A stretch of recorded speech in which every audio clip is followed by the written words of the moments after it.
So i-test natin tong ENC 2101 5.1 na high papa. So shoutout kay Sir Romel ng Legazpi City. So guys, ito yung unit. Teka. Ayan, bababa yung ano. Bababa. Okay, so ito yung unit. So full metal na siya. Metal yung frame, metal yung slide. So may hammer pad protection na rin. Threaded yung outer barrel.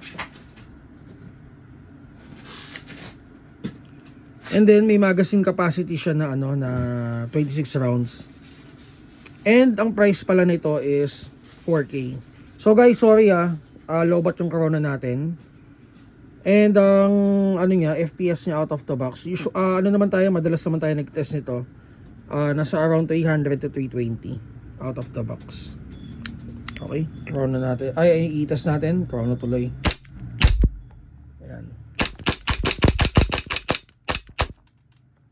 So guys, ito makikita nyo to sa budget meal folder natin.